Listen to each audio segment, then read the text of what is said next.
الحمد لله وكفى وسلام على عباده الذين اصطفى أما بعد أعوذ بالله من الشيطان الرجيم بسم الله الرحمن الرحيم شهر رمضان الذي أنزل فيه القرآن سبحان ربك رب العزة عما يصفون وسلام على المرسلين والحمد لله رب العالمين اللهم صل على سيدنا محمد وعلى آل سيدنا محمد وبارك وسلم۔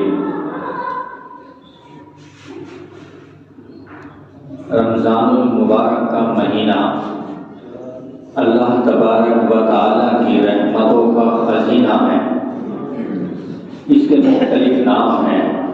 شہر الغفران، مغفرتوں کا مہینہ۔ چنانچہ نبی کریم صلی اللہ علیہ وسلم نے ارشاد فرمایا کہ اس مہینے کا پہلا عشرہ یعنی شروع کے 10 دن رحمتوں کے ہیں، دوسرا عشرہ مغفرتوں کا ہے اور تیسرا عشرہ جہنم سے آزادی کا ہے۔ اللہ رب العزت اسی مہینے امت محمدیہ کے گنہگاروں کو جہنم سے بری کرتے ہیں۔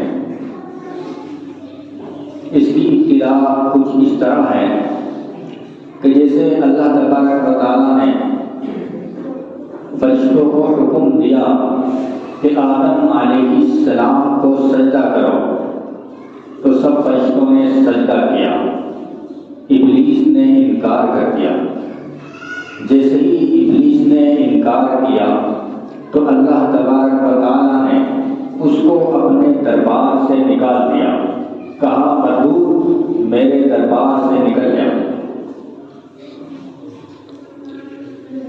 تو اس کو اپنے آپ پر تکبر ہوا، کہنے لگا کہ آدم علیہ السلام پستی ہے، مٹی سے بنے، اور میں اعلیٰ ہوں، آگ سے بنا، میں بلند ہوں۔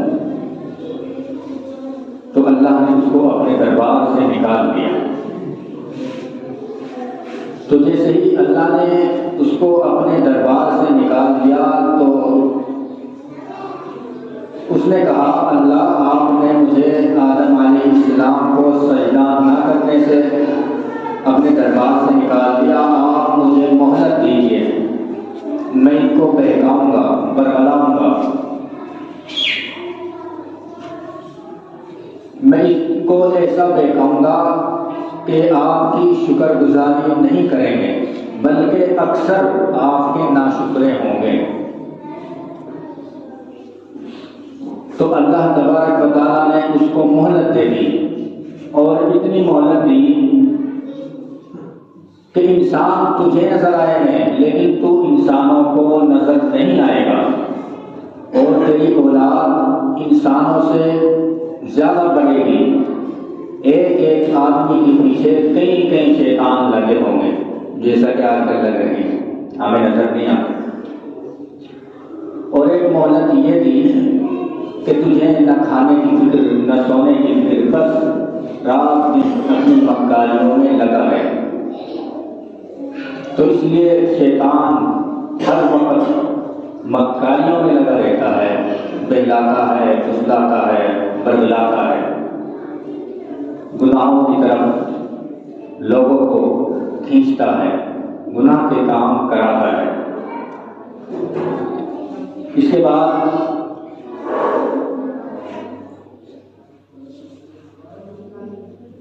شیطان کہنے لگا اللہ آپ نے مجھے مہلت بھی دے دی، آپ مجھے قوت بھی دیجیے، طاقت بھی دیجیے، تاکہ میں قیامت تک لوگوں کو بہلاتا پھسلاتا رہوں۔ تو اللہ نے اس کو طاقت دی۔ پھر آدم علیہ السلام اللہ تبارک و تعالیٰ سے عرض کرنے لگے اللہ آپ نے اس کو اتنی مہلت دے دی، اتنی طاقت دے دی، مجھے بھی کچھ دیجیے۔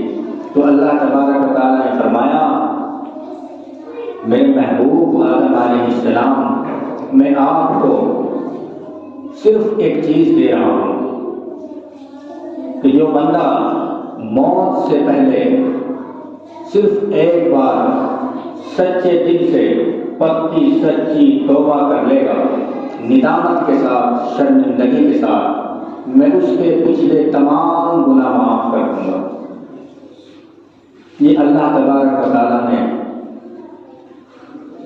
نعمت دی، عجیب نعمت ہے کہ ایک بار اللہ سے سچی پکی توبہ کر لے، ندامت کے ساتھ، شرمندگی کے ساتھ، دل میں ذہن میں یہ خیال ہو کہ میں آئندہ گناہ نہیں کروں گا، اللہ پچھلے تمام گناہ معاف کر دیتے ہیں۔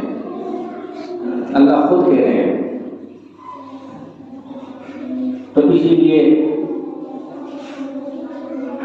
اللہ تبارک و تعالیٰ نے رمضان المبارک کا مہینہ جو عطا فرمایا، اس کو بنایا تو یہ گنہگار بندوں کو بخشنے کے لیے بنایا ہے۔ اب ذہن میں خیال یہ آتا ہے کہ جب اللہ تبارک و تعالیٰ گناہ کرنے پر تلے ہیں، گناہ سے بچانے پر تلے ہیں، بخشش کرنے پر لگے ہوئے ہیں، تو شیطان کو پیدا ہی کیوں کیا؟ تو اس کی مثال کچھ اس طرح ہے کہ جیسے کوئی ماں کا بیٹا اپنے کسی دوست کے ساتھ چلا جائے اور وہ کوئی غلطیاں کر دے تو ماں یہ نہیں کہے گی کہ میرا بچہ غلط تھا، ماں یہ کہے گی کہ میرا بیٹا تو بہت اچھا تھا، اس نے اپنے دوست میں کے چکر میں آ کر غلطی کر دی، وہ ایسا نہیں تھا۔ تو اسی لیے اللہ تبارک و تعالیٰ نے یہ بہانہ بنایا۔ اللہ تبارک و تعالیٰ کہیں گے کہ میرا بندہ گناہ کرنا نہیں چاہتا تھا، یہ گناہ تو شیطان نے میرے بندے سے کرایا ہے، تو اللہ بندے کے گناہوں کا بوجھ شیطان کے سر پر ڈالتے ہیں۔ اللہ اتنے رحیم و کریم ہے۔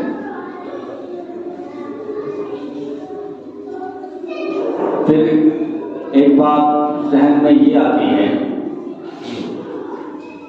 علماء کرام نے اس بات کا جواب کچھ اس طرح دیا ہے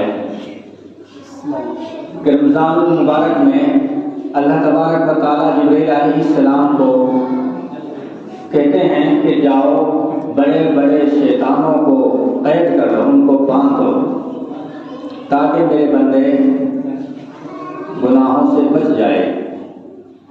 تو ذہن میں خیال آتا ہے کہ بندے رمضان میں بھی گناہ کرتے ہیں، جب شیطان کو پکڑ لیا گیا، اس کو باندھ دیا گیا، پھر بندے گناہ کیوں کرتے ہیں؟ تو علماء نے اس کا جواب یوں دیا کہ جو چھوٹے چھوٹے چلغوزے ہوتے ہیں وہ انسان سے گناہ کراتے ہیں، اور بعض علماء نے اس کا جواب کچھ اس طرح دیا ہے کہ مثال کے طور پر لوہے کو بھٹی میں ڈالا جائے، اس کو خوب گرم کیا جائے اور اس کو بھٹی سے نکال کر رکھ دیا جائے، وہ 1 منٹ میں ٹھنڈا نہیں ہوتا، گھنٹوں سے بھی زیادہ اس کو ٹھنڈے ہونے میں لگ جاتے ہیں۔ اسی طرح گناہ کر کر کے انسان کے نفس میں اتنی خباثت آ جاتی ہے، اتنا گندا وہ ہو جاتا ہے کہ اس کی گندگی کی خوشبو رمضان تک بھی، رمضان میں بھی باقی رہتی ہے، وہ رمضان میں بھی چھوٹے چھوٹے گناہ کرتا رہتا ہے۔ تو اس لیے اس کے باوجود بھی اللہ تبارک و تعالیٰ نے اور بہانے بنا دیے اپنے بندوں کو معاف کرنے کے لیے۔ جیسے روزہ دار روزہ رکھتا ہے اور افطاری کے وقت دعا کرتا ہے تو اس دعا کو قبولیت کی خوشخبری سنانی۔ اگر کوئی اللہ والا اولیاء اللہ ہم سے یہ کہے کہ دعا مانگ لیجیے، یہ قبولیت کی گھڑی ہے، تو ہم ایڈی چوٹی تک جوڑ لگا دیں گے، خوب زور لگا دیں گے دعا مانگنے میں۔ تو آقا صلی اللہ علیہ وسلم تو تمام انبیاء کے سرکار ہیں، تو آقا صلی اللہ علیہ وسلم نے ارشاد فرمایا کہ افطاری کے وقت میں جو دعا کرتے ہیں وہ قبول ہوتی ہے۔ بعض خواتین یہ کہتی ہیں کہ ہم کام میں مصروف رہتے ہیں، گھروں میں کوئی کام کرنے والا نہیں ہے، سارے کام ہمیں خود کرنے پڑتے ہیں، تو اس کے لیے دعا مانگنے کے لیے کوئی یہ شرط نہیں ہے کہ ایک جگہ بیٹھا جائے یا ہاتھ اٹھایا جائے، یہ شرط نہیں ہے، چلتے پھرتے بھی دعا مانگ سکتے ہیں۔ اور پھر ہمیں ہمارے گناہوں کا وبال جو مثال میں نے دی بھٹی کی، تو گناہوں کی خباثت اتنی گندگی ہمارے اندر پھیلی ہوئی ہے کہ افطاری کے وقت دعا مانگنے کا ہمارا من ہی نہیں کرتا، ادھر ادھر کے کاموں میں مصروف رہتے ہیں کہ بھائی فلاں چیز یہاں رکھ دیجیے، یہ کر دیجیے، وہ کر دیجیے۔ تو ان کو معاف کرانے کے لیے، معاف کرنے کے لیے، بخشنے کے لیے اللہ تبارک و تعالیٰ نے سمندر میں مچھلیوں کو استغفار پہ لگا دیا، بلوں میں چینٹیوں کو استغفار کے لیے لگا دیا۔ وہ استغفار کرتی ہے، اللہ ان کو بہانہ بنا کر اس کے بھی گناہ معاف کر دیتے ہیں۔ تو اللہ اتنے غفور الرحیم ہیں، تو ہمیں چاہیے کہ اللہ تبارک و تعالیٰ یہ چاہتے ہیں کہ میرا بندہ پاک صاف رہے، اس کے سارے گناہ مٹ جائے، تو ہمیں بھی چاہیے کہ ہم اللہ کے حکموں کی پابندی کریں، ان کو مانیں اور ان پر کھرا اترے۔ کہ اللہ نے بہانے بنا دیے، بخشنے کے لیے بہانے بنا دیے، بخشنے کے لیے بہانے بنا دیے، جنت میں مومنوں کے ٹھکانے بنا دیے۔ تو ہمارا ٹھکانہ تو جنت ہے، تو اس لیے ہمیں اس کی تیاریوں میں لگنا چاہیے، اس کو خوبصورت بنانے میں لگنا چاہیے۔ جس طرح دنیا میں اپنے گھروں کو، کاروبار کو، مکان کو، دکان کو، گاڑی کو خوب دھوتے ہیں، چمکاتے ہیں، خوبصورت بناتے ہیں، اس لیے اصل ٹھکانہ، اصل گھر جنت ہے۔ تو ہمیں اس اصل ٹھکانے کو خوبصورت بنانے میں رہنا چاہیے۔ وہ خوبصورت ایسے بنے گا کہ جو اللہ نے حکم دیا ہے اس پر کھرا اترے، ان کو مانے اور شریعت و سنت کے مطابق زندگی گزارے۔ رمضان المبارک کا مہینہ شروع ہونے والا ہے، تو رمضان المبارک کی تیاری شروع کرے، اللہ کے ذکر میں مصروف ہو جائیے، اپنے گناہوں سے سچی پکی توبہ کیجیے، اللہ معاف کرنے والے ہیں۔ اللہ تبارک و تعالیٰ نے جو باتیں مجھ سے کہلوائی، مجھے بھی اور آپ کو بھی عمل کرنے کی توفیق عطا فرمائے۔ وما علینا الا البلاغ۔